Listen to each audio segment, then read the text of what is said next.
The year is 1715.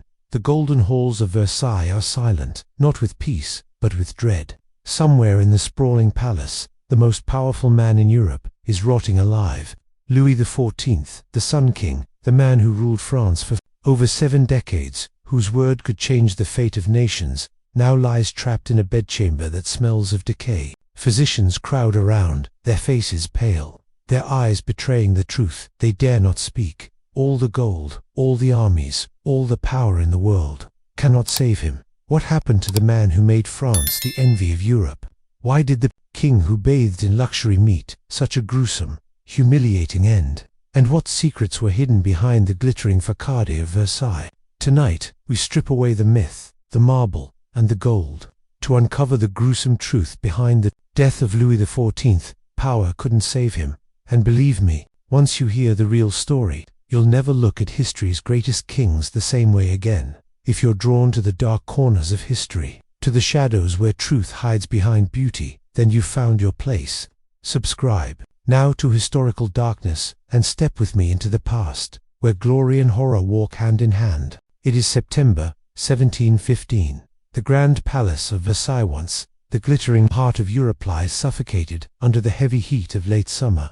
The gardens beyond the gilded gates are still immaculate, fountains still dance in perfect symmetry, and courtiers still glide through mirrored corridors in silks that whisper against marble floors. But inside the royal bedchamber, beauty ends. Here, in this vast room, the air is wrong. The sunlight that pours through the tall windows is golden, yes, but thickened by a strange haze, a lingering mist of sickness. The velvet curtains hang like heavy funeral drapes. Beneath them, on a raised bed, more like an altar than a place of rest, lies Louis XIV, the Sun King, his once magnificent body collapsing in on itself. The smell hits first, not the faint perfume of roses that once clung to his clothes, not the rich beeswax of Versailles' endless candles. This is a different scent entirely, acrid, metallic, sweet in the way only decay is sweet. It's the smell of flesh rotting while the man is still alive. Every breath Louis draws is shallow, dragging over his cracked lips, each exhale carrying that faint gurgle of a body struggling to continue its own performance. His legs, once celebrated for their dances grassy, mottled black and green beneath the linen. The gangrene had begun in his foot, a wound so small at first it barely deserved a royal physician's glance. Now it has consumed nearly half his leg. The skin there has turned soft, like wet paper, and splits under even the lightest touch. No one dares tell him exactly how far the rot has spread, but he knows. He can feel it creeping upward, an invisible fire consuming the temple that had once been worshipped. The Sun King, who for 72 years had been the embodiment of France's power and glory, is being eaten alive from the inside out. Around the bed, his physicians stand like statues. They've powdered their wigs so heavily that dust clings to their dark coats, as though trying to mask the truth with a layer of white. Each man knows what must be done, but none dare. To cut would mean death, to wait means death as well. So they stand, murmuring in Latin, offering leeches, opium, holy water, anything to delay the inevitable dot in the corner of the room. A priest prays aloud, his voice trembling, not entirely from piety. Louis's gaze drifts to the gilded ceiling, to the frescoes where cherubs and saints float above his head, painted decades earlier when the Sun King himself was a god on earth. Now they stare down like silent witnesses to a divine humiliation. He thinks of the Versailles that will survive him, the endless halls, the mirrored gallery where his image had once multiplied in 1,000 reflections, each one flawless. He wonders if the stench will reach those walls too. The courtiers who still visit him, those brave enough to enter, must swallow hard before approaching. They bow low, hiding their faces, not out of respect, but to keep from breathing too deeply. Outside the chamber, whispers spread like fire through the palace. La, roi, pourrait, vive, Antoquin, rots alive. And yet this is not just a scene of death. This is a reckoning. For decades, Louis XIV's rule had been a performance of absolute power. He had turned himself into the living embodiment of the statelet cest. But now, his mortal body refuses to obey the script. The king who was the sun is fading into shadow, his body rebelling in a grotesque, unstoppable act of betrayal. The clock in the chamber ticks on, each second an executioner's step closer. Outside, The fountains of Versailles still rise in perfect arcs, their waters glittering in the sun. The same sun that now glares through the window, landing on Louis XIV's dying face. It is almost cruel, mocking him with the light he once claimed as his own. He closes his eyes. The air is thick with prayers, whispers, and the stench of death. Somewhere deep in the palace, music plays faintly, perhaps a memory, perhaps real. But here, in this room, the melody is drowned out by the slow, inevitable rhythm of a king rotting alive. This is where our story begins, not with the triumph of Louis XIV's reign, but with its most human truth: even the sun must set. To understand how a man could come to believe himself the living embodiment of the sun and, later die surrounded by the stink of his own decaying flesh, we must turn the clocks back nearly 8 decades, to a cold September morning in 1638, when France awoke to the news of a miracle. Louis Dudon, Louis the God-given, was born in the Château de Saint-Germain-en-Laye after 23 years of royal childlessness. His mother, Anne of Austria, had endured decades of whispered humiliation, miscarriages, and prayers unanswered. His father, King Louis XIII, was a brittle, joyless man, consumed by paranoia and political feuds. Their union had been a political necessity, not a love match, and the lack of an heir had left France trembling at the thought of succession wars. And so, when the long-awaited child finally came, the bells of Paris rang, as if heaven itself had intervened. Priests proclaimed him the answer to a nation's prayers. Courtiers bowed so low their wigs brushed the ground. From his very first breath, Louis was more than human. He was a symbol, a dangerous thing to be. Childhood in shadows. Louis's early years were gilded but lonely. His father was distant, even suspicious of the boy. King Louis XIII saw shadows everywhere: plots, poison, betrayal, and kept his court on a tight, joyless leash. The young prince learned quickly that affection was a currency his father rarely spent. When Louis XIII died in 1643, the boy was not yet 5 years old. Too young to rule, he was thrust into the care of his mother, Anne, and her chief minister, Cardinal Mazarin. Anne was fiercely protective of her son, said obsessively so. But Mazarin was the one who shaped him. Mazarin was no ordinary courtier. An Italian by birth, he had risen through cunning, charm, and an uncanny ability to manipulate the tides of power. To the boy king, he became a teacher, a surrogate father, and an example of how politics was not a matter of ideals but of survival. France, in turmoil, the France Louis inherited was not the Versailles of shimmering fountains and polished mirrors. It was a kingdom cracking under the weight of debt, famine, and the aftershocks of decades of war. The nobility, powerful, arrogant, and armed, resented the crown's authority. The people starved while taxes rose. And then came the Fronde. Between 1648 and 1653, France erupted in a series of civil wars. Nobles, magistrates, and even ordinary citizens rose against Mazarin's reforms and the growing centralization of power. For the young Louis, these were not distant events. He remembered the sound of mobs outside Paris, the crack of musket fire, the cold nights when his family was forced to flee the capital. He would later tell intimates of waking in the Louvre to find armed rebels in the courtyard. Once, he and his mother escaped Paris in the dead of night, their carriage rattling through streets lit by burning barricades. The boy learned a lesson he would never forget. The nobility could not be trusted. The people could not be trusted. Safety lay only in absolute control. The coronation of a god. Mazarin died in 1661, and Louis, now 22, shocked the court with a declaration that would change France forever. He would rule without a chief minister. To most, it was unthinkable. The French crown had long depended on ministers to handle the burdens of governance. But Louis had been watching, learning. He understood that to share power was to invite betrayal, and so he claimed it all. "I am the state," he would later say, or at least, that was the legend. Whether he actually spoke the words is debated, but the idea was true enough. All decisions, great and small, flowed from him. Versailles, the golden cage. Louis did not simply rule France, he staged France, and his masterpiece was Versailles.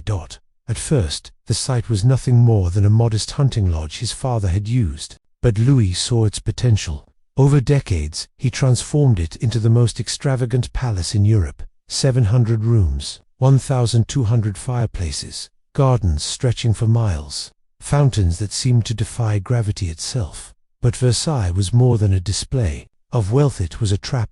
By forcing the nobility to live at court, Louis drained them of both money and independence. Every detail of life at Versailles revolved around him: the lever, the king's morning rising; the courier, his evening retirement; meals, hunts, dances, all orchestrated like acts in a play where he was the star. Courtiers spent fortunes on clothes, jewels, and flattery, desperate to win his favor.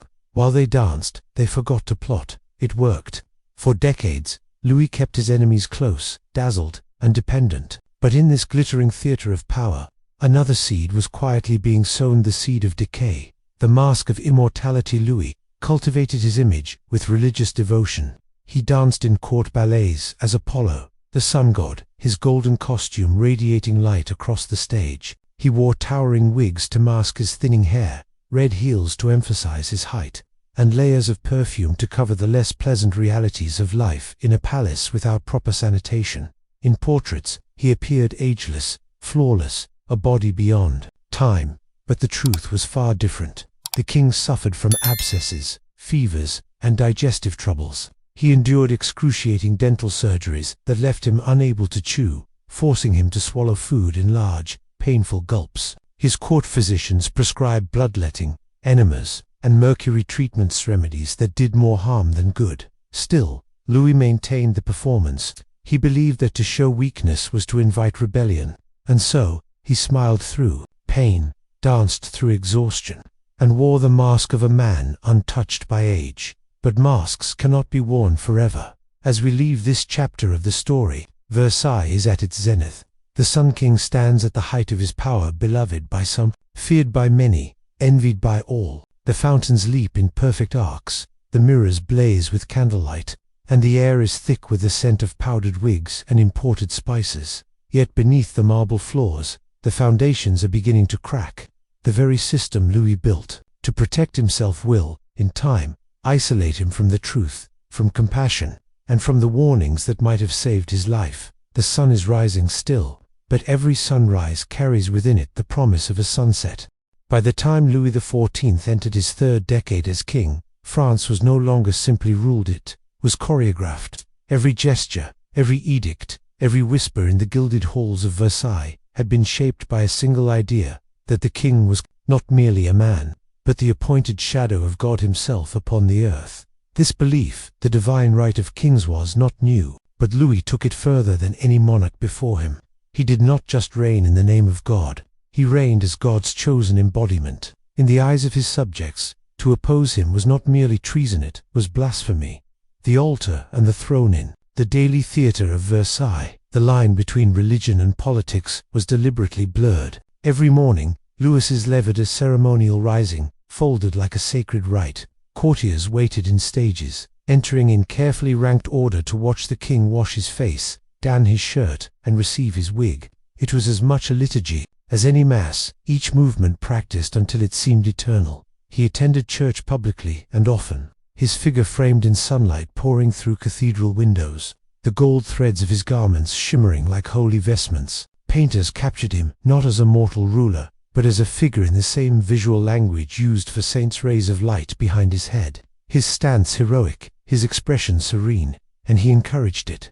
Louis understood the power of imagery. Just as Christ was shown feeding the multitude, Louis commissioned paintings of himself feeding the poor, though in reality, famine relief was often inconsistent, secondary to his wars and palatial projects. The point was not the truth. The point was the myth.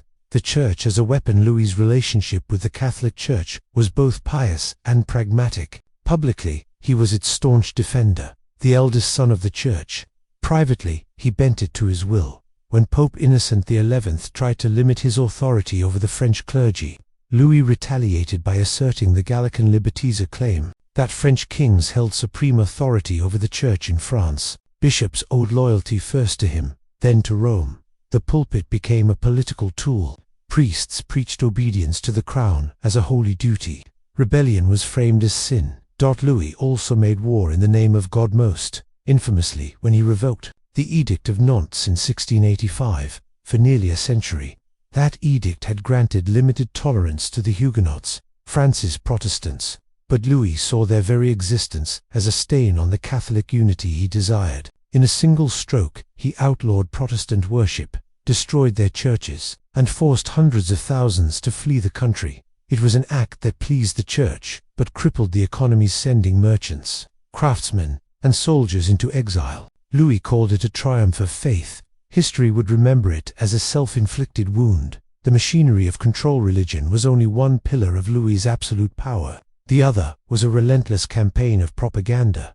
Versailles itself was the greatest piece of propaganda ever built, a palace so vast and dazzling that it embodied the idea that France and, by extension, Louis was the center of the world. Every hallway, every garden path, every gilded door was designed to remind visitors of the king's power. Statues of Apollo, the sun god, lined the gardens. The hall of mirrors reflected his image endlessly, multiplying the illusion that he was everywhere. Court artists, musicians, and playwrights worked under royal patronage, producing works that celebrated the king's wisdom, beauty, and divine authority. Even the official history of France was rewritten under his orders, framing every victory as his personal achievement and every setback as the fault of ministers or enemies. The isolation of a godbutt in surrounding himself with flattery. Louis created a world where truth rarely entered.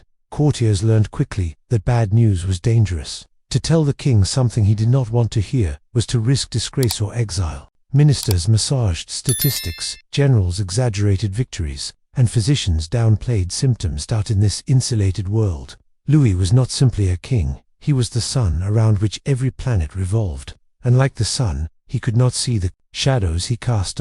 It was a dangerous illusion. When famine struck in the late 1690s, killing hundreds of thousands, Louis heard of crop shortages rather than mass starvation. When wars drained the treasury, he was told the realm was enduring hardship nobly rather than teetering on bankruptcy. And when, in his final years, a small sore appeared on his foot, the physicians assured him it was nothing, just a spot, a trifle, nothing to trouble the sun with. The price of divinity. By the early 18th century, Louis was an old man by the standards of the time, well into his 70s, still ruling with the same ceremonious grandeur. But he was also a man who had outlived nearly all of his legitimate heirs. His son, the Grand Dauphin, dead of smallpox. His eldest grandson, the Duke of Burgundy, dead of measles. The young great-grandson, a child of 5, was the sole surviving heir. At Versailles, the grand pageantry continued. But the air was thick with a different scent, one of weariness, of decline. The wars that had once been fought for glory were now fought simply to hold on to what remained. Taxes climbed, famine returned, and in the salons of Paris, philosophers began to whisper about liberty, reason, and the dangerous absurdity of divine right. Louis ignored it. Gods do not listen to mortals, but the rot, political, social, and soon literal, was already inside him. And when it began to eat away at his body, the divine machinery he had built around himself would only hasten his fall. It began, as so many great tragedies do, with something small, a spot. Some said it was no bigger than a coin. Others remembered it as a tiny ulcer, hardly worth a king's notice. Whatever it was, it appeared on Louis XIV's left foot in the spring of 1715. The old king, 76, now had weathered fevers, surgeries, and decades of court intrigue. A sore was nothing, but to the court physicians, it was something they preferred not to see. For years they had treated Louis's ailments with the same blend of ceremony and caution that defined all of Versailles. Bleeding, purging, enemas, and tinctures of questionable value were offered more for the ritual than the cure. The royal body was not just flesh, it was a political entity. To suggest it was failing was to invite chaos, so they dressed the wound, applied ointments, and told the king it would heal. It did not.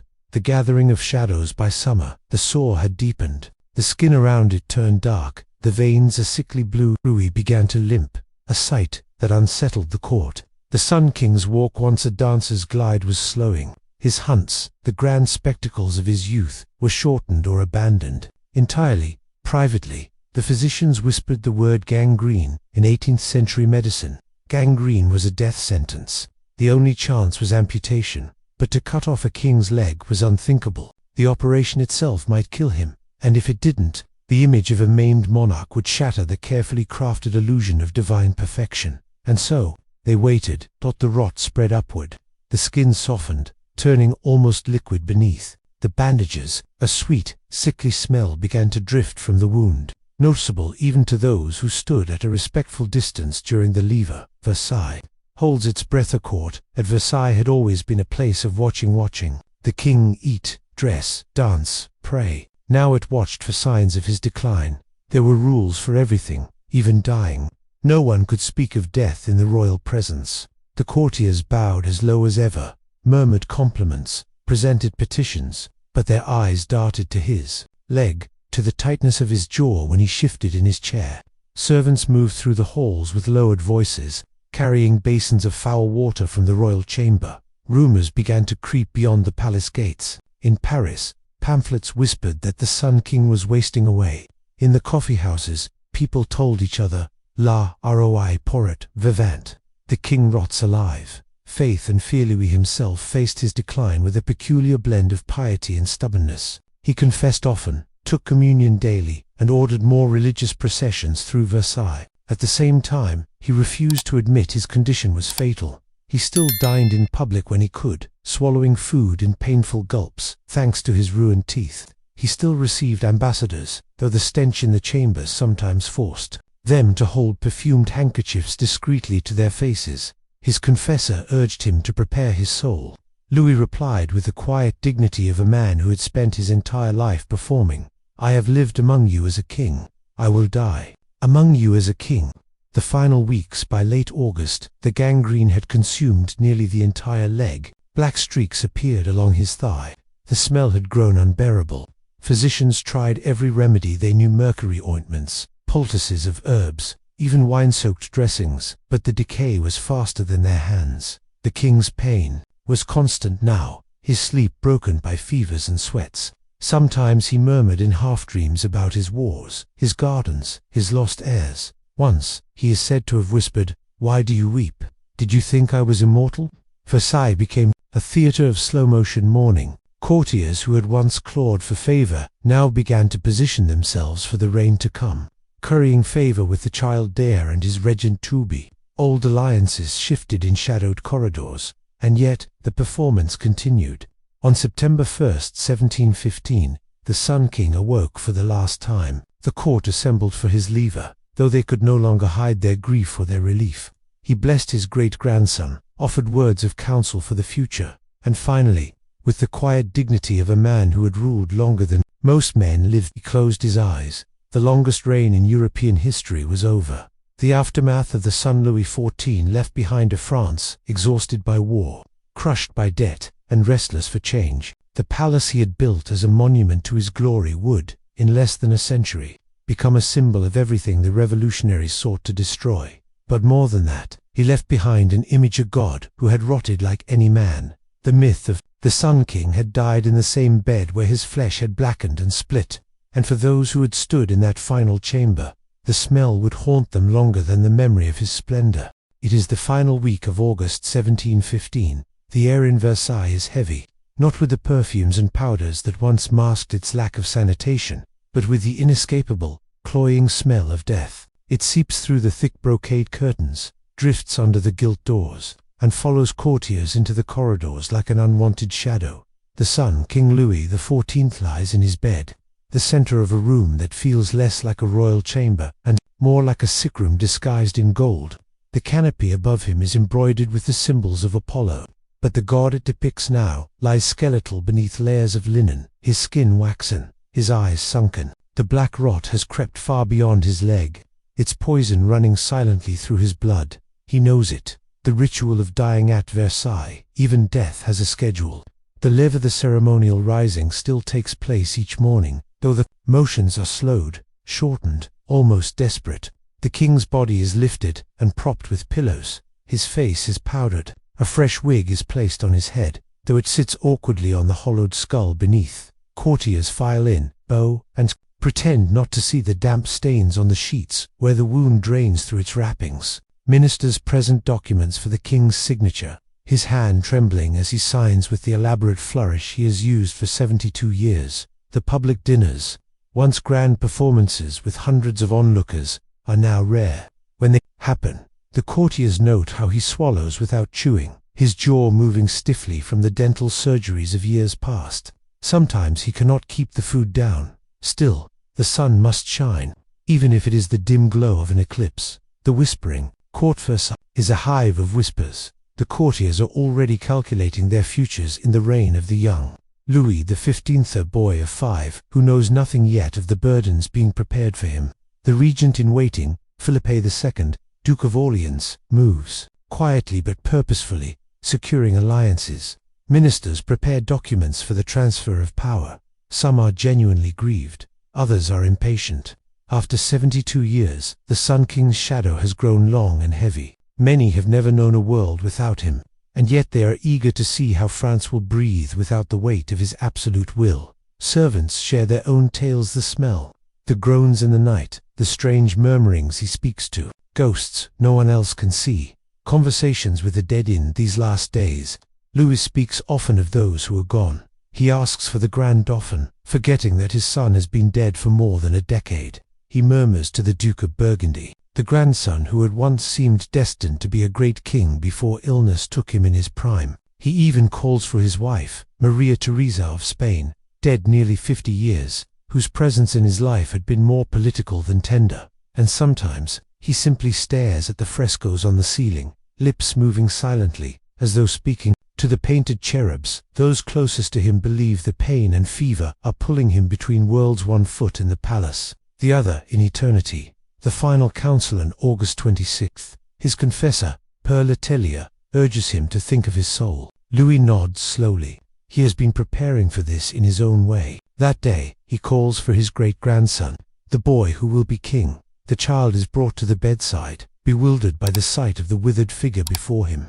Louis takes his small hand, softer than any courtier's, still unshaped by the weight of a scepter, and gives his last piece of advice. Do not imitate me in the love of buildings and of war. Strive to relieve the burdens of your people, which I have been unfortunate enough not to be able to do. It is the closest he will come to an admission of fault. September 1st, 1715, the Sun King wakes before dawn. The sky outside Versailles is a muted grey, the light not yet golden. The gangrene has reached his waist. The physicians know there is nothing left to be done. In his chamber, the last lever is performed. The courtiers enter quietly, their silks hushed against the floor. The king blesses them with a trembling hand. Some weep openly now. The performance breaking dot at 8:15 in the morning. Louis breathes out one final time.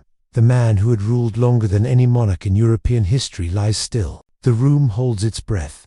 And then, as custom dictates, the chief courtier steps forward to declare, "The king is dead. Long live the king. The sun has set." The child is now Louis XV. The body of a god, Louis XIV's corpse, cannot escape the truth of its decay. Within hours, the stench worsens. Embalmers work frantically, slicing into the belly to release the gases before the swelling bursts the skin. The blackened leg is revealed for all to see, a grotesque proof of what had been hidden. The embalming does little to stop the rot. By the time the coffin is placed in the Basilica of St. Denis, the smell is so strong that mourners gag as they pass. It is whispered that even the priests hurried their rites. And yet, the funeral is grander parade of gold, banners, and solemn music. In the paintings that will commemorate it, Louis lies in state, as if merely asleep, his face serene, his body untouched. The truth, like the smell, is left out of the official record. We return now to that room in Versailles. September 1st, 1715. The curtains are drawn against the late summer sun, but the light still creeps in thin, pale, and cold. It spills across the golden bed frame, the silken sheets, and the shrunken figure that has not moved since dawn. The Sun King's body lies motionless, its heat already fading. The courtiers stand frozen in their silks, as though uncertain whether they should grieve or breathe freely for the first time in their lives. The air is thick not only with the scent of rot that no incense can mask, but with the weight of history itself. The performance is over. The actor has left the stage. The echo of power for 72 years, Louis XIV had made himself the axis upon which France turned. He had been the morning, the noon, the evening, the light that touched everything. He had ordered wars and peace, births and marriages, taxes and pardons, as though they were lines in a play he himself had written. And yet, the body that lies here now tells a different story. The blackened flesh, the sunken eyes, the cold hands, they are not the hands of a god. They are the hands of a man who, like all men, could be undone by something as small as a wound on his foot. Outside the chamber, the fountains still leap in perfect arcs, the gardens still stretch in geometric precision, the palace still stands in all its glittering defiance. But within these walls, the illusion has cracked. The long goodbye, the embalming is finished, the body dressed in regal splendor for the lying in state. But as the days pass, the stench seeps from the coffin. Priests wave censers of burning incense, the smoke curling like silent prayers for dignity. Courtiers fan themselves with plumed fans, their faces pale beneath the powder. The funeral procession to St. Denis is slow and magnificent. Musicians play solemn dirges, banners flutter in the late summer air. Paris lines the streets, not all to mourn. Some come to see the end of an era they had grown to resent. Taxes had bled the people dry, wars had claimed their sons, and famine had stalked their homes. In the basilica, the coffin is lowered into the crypt alongside centuries of kings. The doors close. The son has been buried. The shadow he left behind, the new king, Louis XV, is a child who will grow up in the long shadow of his great-grandfather's reign. The regent, Philippe d'Orléans, inherits a kingdom nearly bankrupt, its people restless, its nobility fractured by decades of forced submission. And Versailles, Louis XIV's greatest monument, remains as both a marvel and a warning. The mirrors still reflect, but now they seem colder, as though the light that once filled them has dimmed. The myth of the Sun King will live on in paintings, plays, and carefully curated histories. But for those who stood in that final chamber, who saw the blackened leg and smelled the truth, there will always be another image, one that no artist dares to paint. The human truth. Louis XIV's life was a masterpiece of control. He bent art, politics, religion, and even time to his will.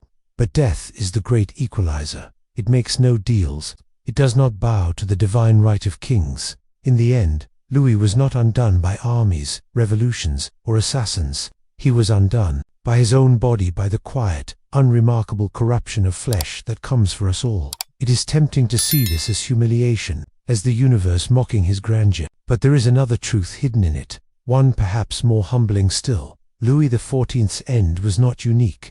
It was the most human thing about him. We remember him for Versailles, for the wars, for the divine pageantry. But in the end, perhaps, we should also remember the lesson whispered by that blackened leg in the gold-plated bed. Even the brightest sun must set. Closing image. Back in that final room, the curtains flutter slightly. The air is still heavy with the mingled sense of incense and decay. The light that falls on the bed is fading, slipping away toward evening. The Sun King is gone. The world turns on, and outside, the sky, indifferent to kings, prepares for night.